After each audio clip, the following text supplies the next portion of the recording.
lagi dalam acara Katekese Umat episode ke-7. Kita akan mereview sedikit mengenai masalah kitab suci yang Romo sudah berikan kemarin. Kali ini kita dengan tampilan sedikit berbeda. Ada saya dan teman saya Franz Desi, tetapi dengan narasumber yang sama, Romo Niko Ola. Halo Romo, apa kabar? Baik Romo? Baik. Tetap semangat ya Romo ya? Semangat. 4 detik. Betul Romo, ya betul Romo. Kita kemarin sudah bicara tentang sejarah kitab suci ya Romo ya, perbedaan kitab suci Protestan dan Katolik. Lalu kemudian Romo juga menunjukkan dokumen gereja. Ada Konsili Vatikan kedua, lalu kemudian Katekismus Gereja Katolik. Ada juga Alkitab Deuterokanonika, lalu kemudian ada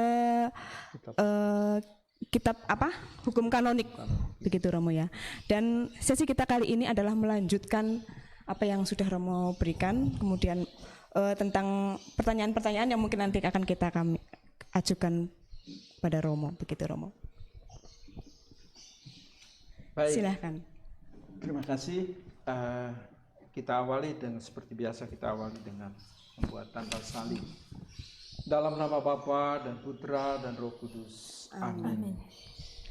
Dalam katekese yang lalu, episode yang ke-6, kita bicara tentang kitab suci. Maka saya mereview secara cepat saja. Yang pertama, Gereja Katolik, saya hanya mau menggarisbawahi, Gereja Katolik tetap setia sejak zaman para rasul, sejak gereja perdana, yaitu gereja pada zaman para rasul, setia pada kitab suci yang ada deuterokanonikanya, ya. Dan ini perjanjian lama itu berbahasa Ibrani dan perjanjian baru berbahasa Yunani. Dalam perjalanan waktu, orang-orang Israel kala perang dan dibawa sebagai pembuangan, maka mereka yang hidup ratusan tahun di pembuangan, anak cucu mereka, keturunan mereka tidak mengerti lagi bahasa Ibrani, bahasa aslinya. Oleh karena itu, atas inisiatif 70 orang, mereka ini menerjemahkan kitab suci dalam bahasa Ibrani, artinya perjanjian lama berbahasa Ibrani ke bahasa Yunani, yang di kemudian hari disebut dengan Septuaginta, untuk menggambarkan bahwa yang menerjemahkan itu 70 orang. Tujuannya untuk apa? Supaya orang-orang Yahudi yang ada di luar Palestina, di luar negaranya, juga bisa membaca Alkitab ini dalam bahasa yang lain, yaitu bahasa Yunani. Jadi orang-orang Israel, bangsa Yahudi, orang-orang Yahudi sendiri menyebut kitab sucinya, perjanjian lama itu, dengan Tanakh. Tanakh itu sama dengan Taurah atau Taurat. Ya. Jadi kitab suci mereka ini sudah dari awal itu ada deuterokanonikanya, bukan tidak ada deuterokanonikanya. Itu yang perlu kita ketahui, ya. Kemudian karena ada terjemahan seperti ini, pada abad ke-15, 1500-an, itu kan Martin Luther memisahkan diri dari gereja Katolik. Dia seorang imam, memisahkan diri dari gereja Katolik karena satu dan lain hal. Pasti kalau ada pembahasan khusus tentang itu lebih bagus lagi, tapi saya hanya mengatakan ketika dia memisahkan diri itu, lalu dia mungkin mempelajari lagi kitab suci, dan dia melihat, loh, kok ada kitab suci perjanjian lama berbahasa Ibrani kok diterjemahkan ke dalam bahasa Yunani.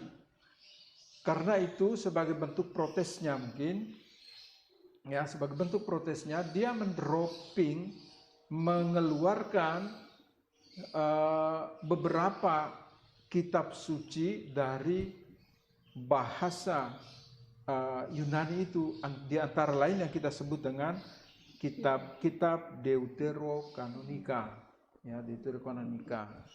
Alasan Martin Luther mengedrop ini, pertama soal bahasa.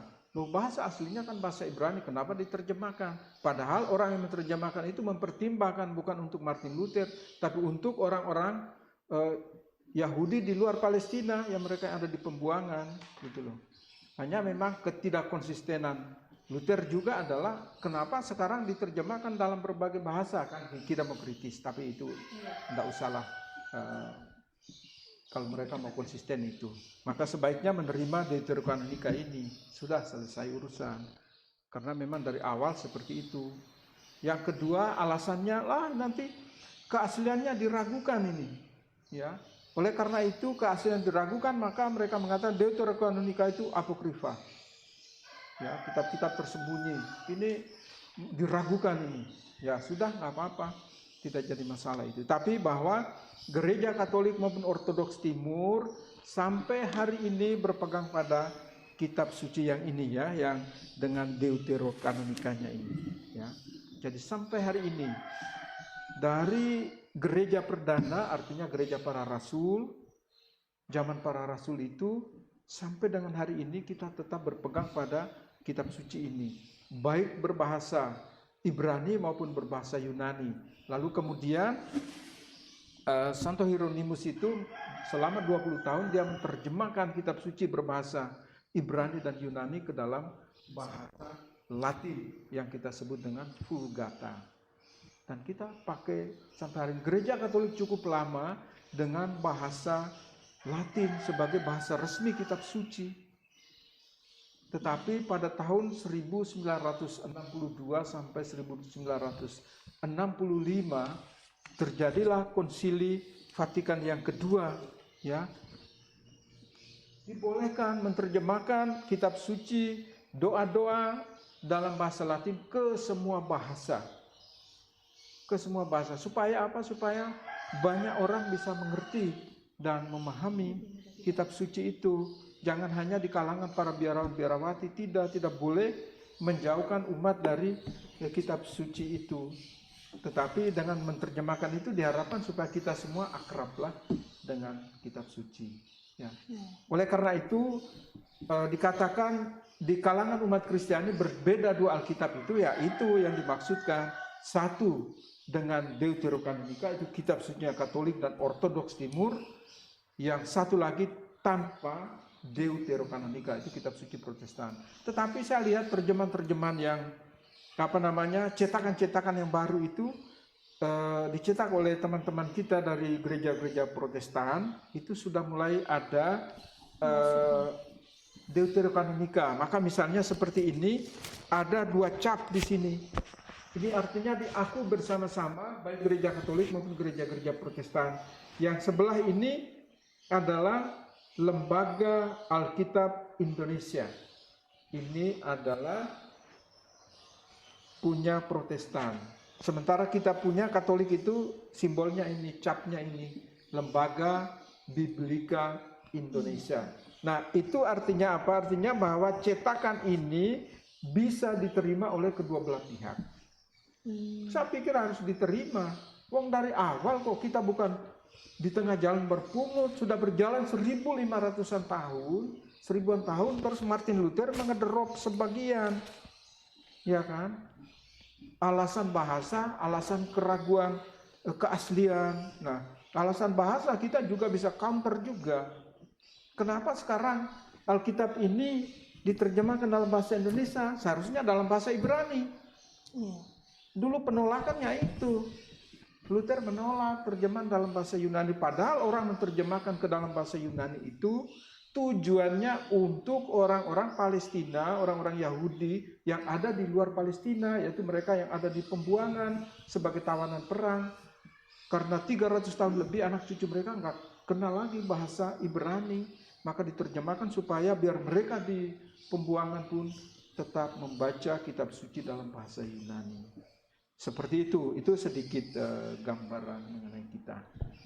Baik, Lina, Desi, itu saya Romo review kembali dari episode yang ke-6 itu. Kalau ada sesuatu yang mau ditanyakan, monggo silakan. Ya, Romo ada banyak sekali dokumen di sini ya Romo ya, dan itu sangat tebal, katekismus gereja Katolik, lalu juga hukum kanonik dan lain sebagainya. apakah kita harus semua mempelajari ini Romo sebagai seorang Katolik atau Iya, bagaimana? sebagai seorang Katolik seharusnya sih iya, Iya. ya kan? Seharusnya mengetahui ini, tapi kadang-kadang juga hukum kanonik ini hanya diketahui ketika orang mau Menikah saja. kawinan. Iya, Karena di betul, sana betul. ada materi itu, ya hukum dan moral. Lalu kalau saya memberikan, saya selalu bawa dan tunjukkan ini loh. Iya. Saudara-saudari, yang namanya hukum kanonik, hukum gereja Katolik itu ini berlaku di seluruh dunia. Jadi kita bukan punya anggaran dasar, anggaran rumah tangga, tapi kita punya hukum karena ini agama. Iya. Agama harus punya hukum, Iya. ya kan? Saya tidak mau mengatakan gereja yang lain itu bukan agama, tetapi semua agama itu kan landasannya harus ada ini. Betul. Begitu juga ini sumber pengajaran katekismus gereja Katolik ini. Sumber pengajaran bagi umat Katolik di seluruh dunia. Jadi kita mengajar, mewartakan itu harus ada sumber yang valid, yang sah, legal, yang resmi supaya kita tidak salah mengajar. Nanti pada masuk pada bagian magisterium dan sebagainya pasti akan dijelaskan mengenai ini. Begitu Kita juga sebagai awam juga harus belajar begitu. harus tahu itu. Mungkin tidak semua, tapi bagian-bagian tertentu. Kan ini juga mengatur misalnya Iya. bagaimana Paling hubungan tidak kita dengan- tahu bahwa ini untuk mengatur ini, untuk Iya, mengatur kan? ini begitu ya Romo Jadi ya. ini hasil konsili Vatikan kedua ini contoh. Misalnya ada juga merumuskan tentang kitab suci tadi. Kemudian di katekismus juga ada. Kemudian misalnya hubungan kita dengan agama yang lain. Ya juga diatur di sini. Dulu kita mengatakan bahwa keselamatan hanya ada di dalam Yesus, tapi Vatikan kedua mengatakan keselamatan bisa terjadi di luar Yesus asal mereka percaya pada Allah. Percaya pada Allah itu ada keselamatan bagi mereka. Kalau dulu kan kita klaim itu, ya gereja, ajaran gereja kan klaim itu, wah hanya dalam Yesus. Tapi Konsili Vatikan kedua sangat terbuka, sangat ekumenis ini hasil dari ini kan. Banyak sekali konsili loh, ya. Banyak sekali konsili. Kalau kita membawa semua puluhan, tapi yang kita hidupi sekarang kan ini Konsili Vatikan kedua, ya. Begitu Ibu Desi. Iya. Ya. Lalu Romo sedikit melenceng dari sejarah gereja, sejarah kitab suci ya Romo ya. Mengartikan kitab suci itu tidak mudah bagi kami kaum awam. Lalu bagaimana sih langkah-langkah supaya kita bisa membaca kitab suci lalu mengartikannya dengan baik gitu loh. Iya. Apakah harus selalu dengan pendamping yang ahli atau bagaimana? Iya. Ya. Baik, memang kitab suci itu tidak mudah, ya kan? Tidak mudah. Kenapa? Konteks kita itu berbeda. Kitab suci ini kan konteksnya itu daerah Timur Tengah sana. Ya. Berbeda dengan konteks kita. Maka memang kita juga hati-hati mengerti dan memahami, misalnya kalau Musa berbicara kepada ini, kepada kelompok mana, di mana, sedang dalam keadaan apa. Jadi kita tidak mungkin letter luck gitu ya. Betul. Tidak bisa seperti itu. Atau ketika Yesus mengucapkan kasihlah, kasihlah, kasihlah, kasihlah, setelah itu terkutuklah. Apakah kita letter luck seperti itu, mengutuk umat misalnya, hendak ke gereja lalu mengutuk? Kan tidak seperti itu kan. Yesus berbicara itu kepada siapa, konteksnya apa? Oh, dengan ahli Taurat dan orang Farisi. Harus kita tahu konteksnya. Maka ini bagian saya bilang ini 3 tiang penopang kehidupan iman kita. Itu ada kitab suci, ada tradisi suci dan magisterium. Nah, nanti magisterium ini yang nanti pasti lebih mencerahkan kita semua supaya apa? Supaya kita tidak salah mengajar dan tidak menyesatkan orang. Betul. Ya, untuk menjaga keaslian itu. Romo, ada titipan pertanyaan. Baik. Ibu itu mengalami kesulitan saat membaca kitab suci Perjanjian Lama. Itu bagaimana solusinya, Romo? Hanya perjanjian lama ya? Iya, kalau Perjanjian Baru bisa. Karena perjanjian baru itu saya mengomentari ya Romo. Saya lebih suka perjanjian baru karena sejarah tentang Yesus Kristus ada di situ. Jadi memang mungkin kayaknya lebih gampang. Atau bagaimana Romo? Iya, kalau perjanjian lama, perjanjian baru kan lebih dekat dengan kita. Konteksnya ya, temporalnya, waktunya juga bisa dikatakan lebih dekat kan. Kita kan mulai dengan tahun Masehi ya toh, Iya. jadi lebih dekat. Perjanjian lama kan jauh Jauh sebelum Masehi. sebelum itu. Zaman Musa ribuan tahun setelah Abraham. Tetapi sekali lagi, pertama konteks berbeda, budaya berbeda, apalagi nama-nama ya toh. Iya. Itu aja sudah asing, bikin kita nggak mudeng itu.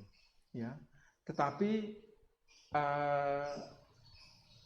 prinsipnya adalah kalau namanya perjanjian lama itu kan kita membaca, meskipun itu kisah-kisah perjalanan sejarah dan sebagainya, ya perjalanan bangsa terpilih dan sebagainya, tetapi sekali lagi kita orang Katolik meyakini bahwa kitab suci ini buku iman, bukan semata-mata buku sejarah. Bahwa ada si historinya, ada sejarahnya, iya. Tetapi kita berusaha untuk menangkap yang imannya itu. Misalnya Abraham disuruh pergi dari tempat asalnya di Irak Selatan, harus pergi ke tanah terjanji. Mana itu tanah terjanji kok? Kalau kita ke Timur Tengah kok padang gurun seperti itu, suruh orang jalan, nggak masuk akal aja.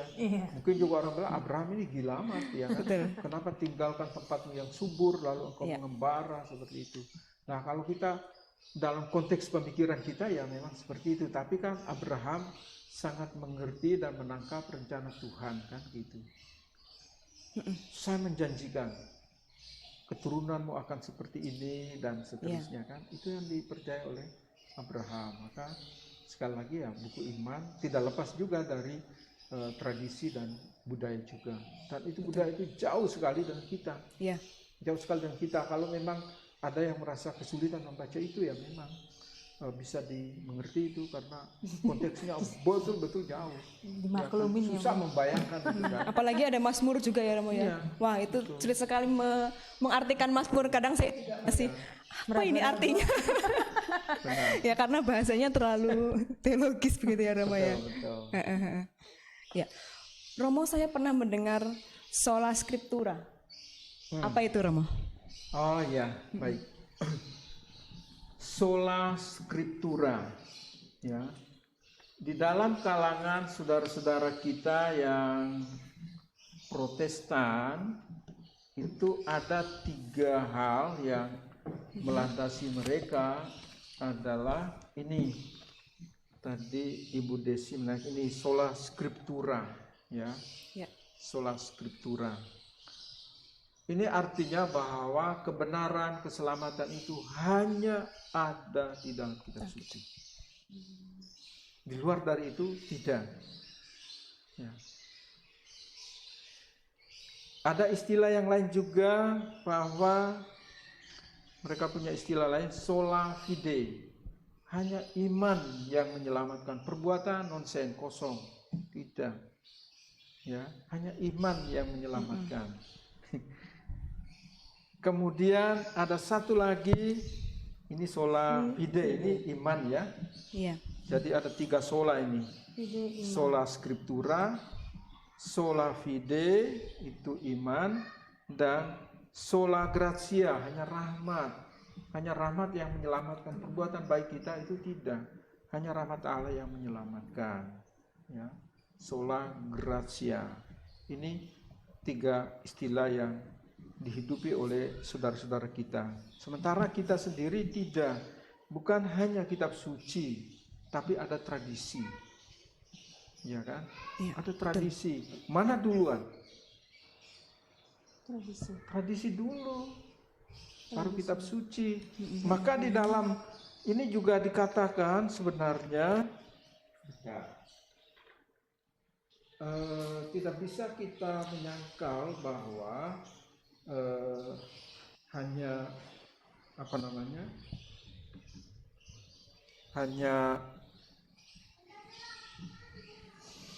kitab suci orang ya. Teman-teman kita dari gereja Protestan kan mengatakan hanya kitab suci yang ada kebenaran. Yang lain daripada itu tidak. Nah, saya mau menunjukkan ini bahwa ada tradisi juga di sana dari 2 Tesalonika bab 2 ayat 15 ya. 2 Tesalonika bab 2 ayat yang ke-15. Saya baca saja biar kita. Sebab itu berdirilah teguh dan berpeganglah pada ajaran-ajaran yang kamu terima dari kami, baik secara lisan maupun secara tertulis. Baik secara lisan maupun secara tertulis. Ini artinya bahwa ada tradisi-tradisi yang ditulis. Jadi kitab suci ini kan tradisi yang tertulis, tapi ada yang tidak tertulis. Maka gereja Katolik itu menganut 3 itu kan. Kitab suci, ya, yes. Tradisi suci, yes. Dan magisterium. Itu loh. Jadi memang teman-teman kita yang Protestan itu mengatakan bahwa kebenaran, semua kebenaran hanya ada di dalam kitab suci. Di luar dari itu tidak ada. Ya, tradisi tidak ada. Nah, sementara kita kedua-duanya, bagi kita ini juga kedua-duanya, dan ditopang, didukung oleh kitab suci juga. Misalnya juga di sini. Tetapi kami berpesan kepadamu saudara-saudara dalam nama Tuhan Yesus Kristus, supaya kamu menjauhkan diri dari setiap saudara yang tidak melakukan pekerjaannya dan yang tidak menuruti ajaran yang telah kami terima dari kami, yang kamu terima dari kami. Nah, ini juga kan tradisi yang lisan. Ya kan? Ada yang ajaran-ajaran para rasul, ada yang memang ditulis, artinya masuk di dalam kanon ini, tidak bisa ada yang bisa ganggu gugat. Ya kan? Tetapi ada yang di luar kitab suci ini tapi diakui. Misalnya, tapi nanti jangan melangkah terlalu jauh ya. Iya. Itu bagiannya tradisi sih. Iya. Ya. Jadi sekali lagi saya hanya mau menggarisbawahi bahwa kitab suci ini adalah tradisi tertulis. Ya kan? Tradisi tertulis. Ada yang tidak masuk di dalam kanon ini, tetapi diakui. Misalnya, saya beri contoh aja. Misalnya, dogma tentang Maria. Ya.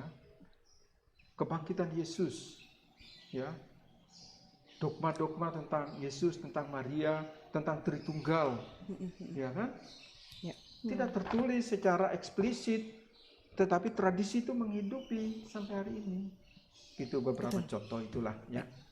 Jadi tidak apa-apa kalau saudara-saudara kita itu tidak hanya berpegang bahwa di sini ada kebenaran, di sini yang ada keselamatan dan sebagainya. Tapi sebetulnya sih kita bisa membuktikan beberapa hal. Kalau memang mereka itu tetap konsisten bahwa hanya di dalam kitab suci ada kebenaran, oleh teman-teman kita yang Protestan ini tidak perlu ada perpecahan. Sementara Yesus sendiri menghendaki supaya kita bersatu loh. Kita ini satu tubuh, banyak anggota ini. Maka jangan pecah belah. Tapi buktinya setiap tahun ada perpecahan. Betul. Ya. Lalu doa Yesus pada Injil Yohanes bab 17 di mana? Kalau mereka memang berpegang pada ini kan, sola scriptura. Nah, ikutilah kebenaran kitab suci, jangan pecah belah terus kan gitu. Nah, ini yang kita mau buktikan nanti, keunggulan gereja Katolik justru ada di situ. Jadi kita tidak menyalahkan mereka juga ya. Kita tidak menyalahkan mereka, silakan saja. Tapi bagian lain kita juga membuktikan keunggulan gereja Katolik terletak di situ. Maka kita tetap satu, kudus, Katolik, apostolik. Begitu. Sola skripturanya itu ya. Cukup paham Romo. Ya. Cidina, ada yang mau tanyakan lagi? Sementara sudah. Oh ya. Sudah Romo. Sudah? Baik, terima kasih kepada Desi, Lina untuk beberapa pertanyaan yang juga semakin mencerahkan bukan hanya kita, tapi kita semua, para pendengar dimanapun Anda berada. Demikianlah episode ke-7 ini kita masih bicara seputar kitab suci dan juga beberapa pertanyaan-pertanyaan untuk pencerahannya.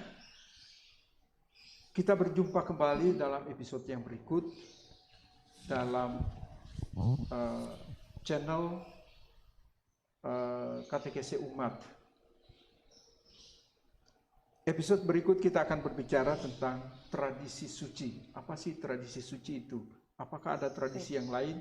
Nah, ini yang kita akan jumpa dalam episode berikut. Tuhan selalu melindungi Bunda Maria, selalu menyertai dan mendampingi kita semua. Kita akhiri dengan membuat tanda salib. Dalam nama Bapa dan Putra dan Roh Kudus. Amin. Kita berjumpa kembali dalam episode yang berikut. Terima Bapak kasih. Ibu, demikian episode kali ini. Episode akan datang kita akan membahas mengenai tradisi suci. Boleh bagi Bapak Ibu yang ingin mengetahui lebih dalam mengenai tradisi suci, menitipkan pertanyaan-pertanyaan di kolom komentar. Kami tunggu pertanyaan-pertanyaannya biar kami semakin membahasnya lebih mudah. Terima kasih, berkah dalam.